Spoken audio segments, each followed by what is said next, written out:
ఒక సినిమాని audience last వరకు ఫుల్ అటెన్షన్తో చూడాలి అంటే దాని బిగినింగ్ ఎలా స్టార్ట్ చేశారు అనేది చాలా ఇంపార్టెంట్. ఈ రీల్లో నేను మీకు ఒక 3 వేస్ చెప్తాను ఒక సినిమాని ఎలా ఇంట్రెస్టింగ్గా స్టార్ట్ చేయొచ్చు అని.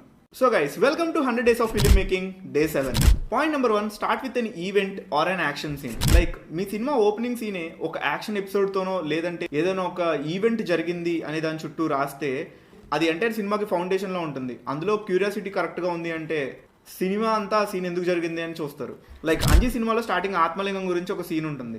సో ఆత్మలింగం ఏంటి, దానికోసం వెళ్ళిన వాళ్ళందరూ చనిపోయారు, సో ఈ ఆత్మలింగం ఇప్పుడు ఎక్కడ ఉంది, తర్వాత స్టోరీ ఏమవుతుందని ఆటోమేటిక్గా క్యూరియాసిటీ స్టార్ట్ అవుతుంది. Point number 2, curiosity or mystery.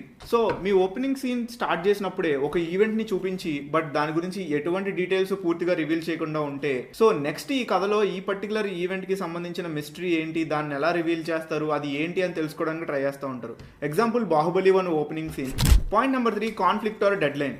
Me cinema ఓపెనింగే ఒక కాన్ఫ్లిక్ట్ తోటి లేదంటే ఒక డెడ్ లైన్ లోపల ఆ కాన్ఫ్లిక్ట్ రిజాల్వ్ అవ్వాలి, లేకపోతే చాలా స్టేక్స్ ఉంటాయి అనే విధంగా మీరు స్టార్ట్ చేస్తే కూడా ఆడియన్స్ ఇంట్రెస్ట్ అంతా టువర్డ్స్ ద గోల్ ఉంటుంది. మీరు ఖైదీ తీసుకుంటే ఖైదీ ఓపెనింగ్ సీన్లోనే డ్రగ్స్ దొరుకుతాయి. ఇప్పుడు తెల్లారేసరికల్లా ఆ డ్రగ్స్ ని రిట్రైవ్ చేసుకోవాలి, అలాగే ఆ పోలీసులందరినీ చంపేయాలి అని చెప్పి విలన్స్ గ్యాంగ్ మొత్తం అనుకుంటారు. సో ఆ సినిమా మొత్తం ఒక నైట్ లో అయిపోతుంది.